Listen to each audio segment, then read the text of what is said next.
What up guys, it's Tops, and today I'm back with another video on Fire Emblem Heroes. I uploaded a video last week of me rolling my first ever character.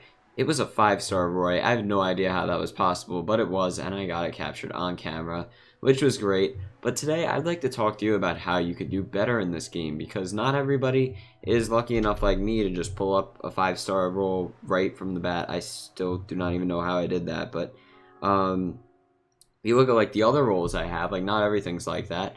Roy right here, you can see he's one of my only 2 5-stars, and I actually got my other 5-star today, which was Lynn. But other than that, like that's it. I haven't gotten any other 5-stars, and I've only gotten a couple 4s.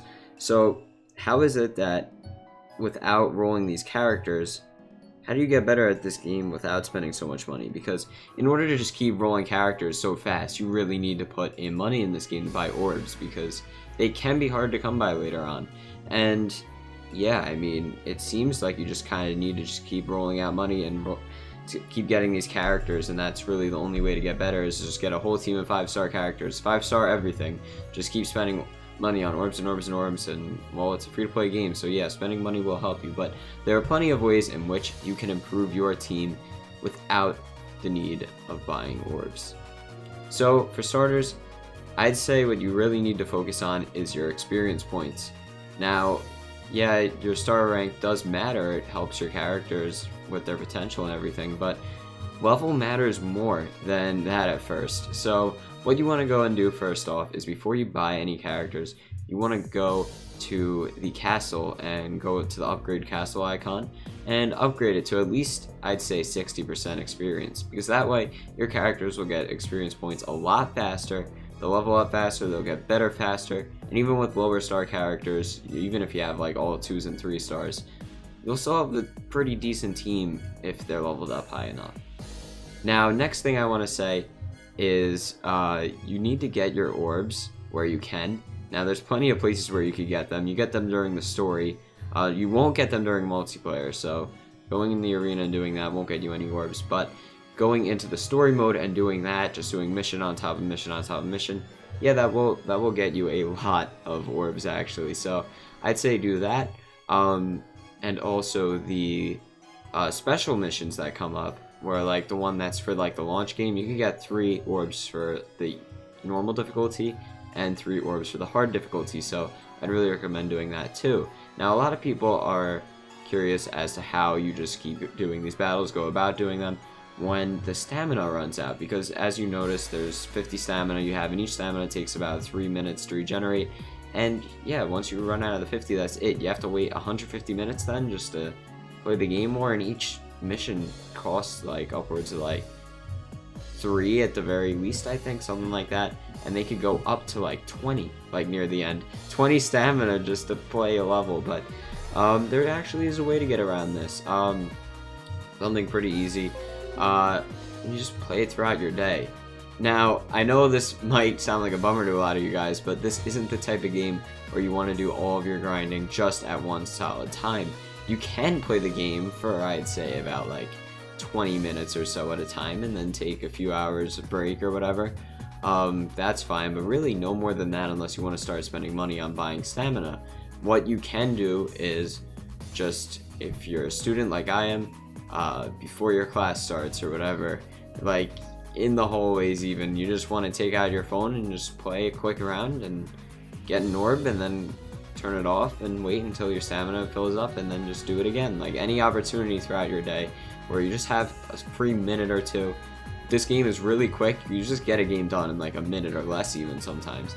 So just take your phone out, just get through a mission quick, and then turn it off, and throughout your day you'll just keep getting through more levels and recovering your stamina at the same time. Now, another thing I'd like to do is let's go into teams and how to make a proper team. So you go here in the edit teams, and you can see that I have a bunch of different team variants. Now, the one that I think is all of my strongest characters, just in general, not even like the typing is the best, I have those put out for multiplayer defense. They're in the first slot all the way to the left. Whatever team you put out all the way to the left is what will be your defense when someone else challenges you in multiplayer. Because how multiplayer works in this, you don't directly battle someone, it's just like the computer uses whatever characters that you have in the game. So whichever ones you put in the leftmost slot, that's your defense team. So I went ahead and put all my strongest characters there. Now for the other teams, you'll see that in the story mode, it actually tells you what typing the opponents have. So if you want to get through missions quicker, you could just take the type advantages and just throw out type advantages. So set up a few different teams with different type advantages. That way when you're going through the story, you can just quickly swap through and just set out teams with type advantages and do it that way. Now if some of your characters aren't leveling up enough from the story, you go straight to the training tower. There you'll have all the different stratums. Now if your characters are like level 1, even if they're like 5 stars, I'd recommend even starting from like the 0 one. There's actually one that's like not even the first one, it's below that. And that one you can go into, you can probably level up the characters like a couple times each if they're level 1. And from there, you can go up like slowly to 1, then 2, then 3, and so on.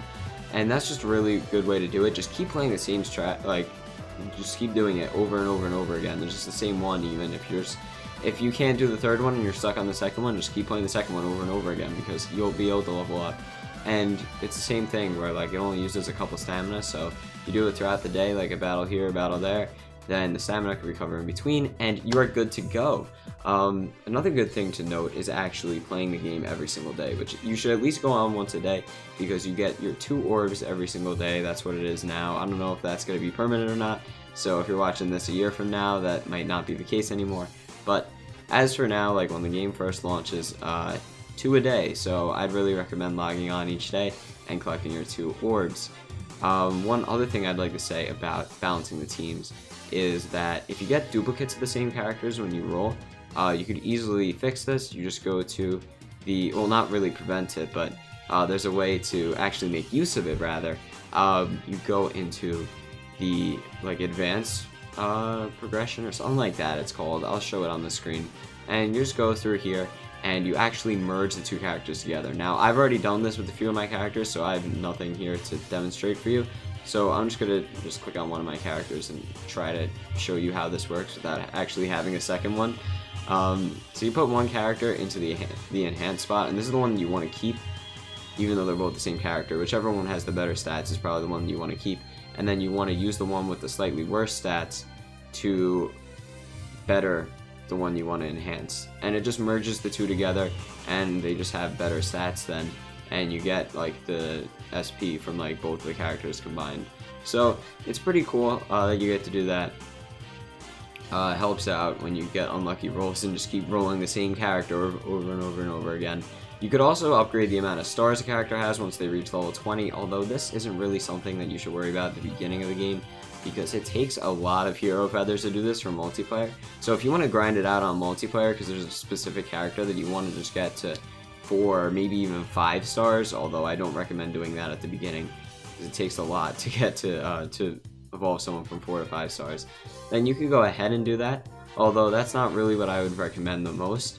What I would recommend though is once you've gotten your castle upgraded for your experience points and you've gotten a good amount of orbs, you can actually start summoning heroes now, and you could do this with the orbs that you've earned without having to actually buy any. If you're smart about it, you could actually still get a decent amount of characters without having to spend a dime. Now when you go in here, you could see the 2 different focus. As of now, it's only 2 categories, so I don't know if this is going to change in the future or anything. You have your 2 focus, and these are just whatever like main character heroes are more likely to appear. Other than that, it's a lot of the same characters that are in it. So you just want to go there, and whichever like characters on the front that you see that you like the most, just go to that one. It doesn't really matter, just whichever characters, like the main characters. Like if you like Lynn or Roy or Camilla or another character that's in that one, go there. Or if you like Marth, Robin, Lucina, go to the other one. And you just go there, you spend your 5 orbs. Now it'll show you a bunch of different like orb or stones or whatever they're supposed to be in different colors. Now if you're having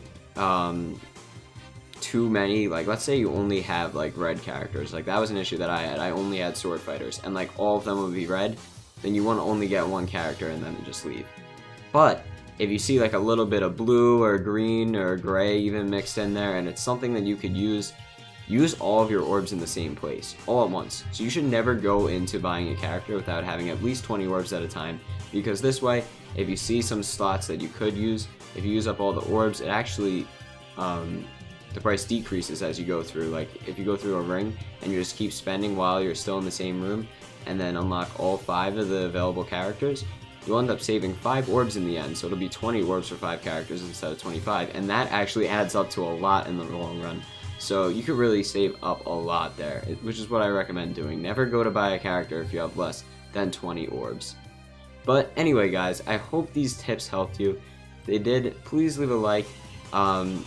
If you want to subscribe, I'll probably be having more coverage of this game and other things, Nintendo and other games alike as well. Hope you enjoyed. This is Tops, and I'm out.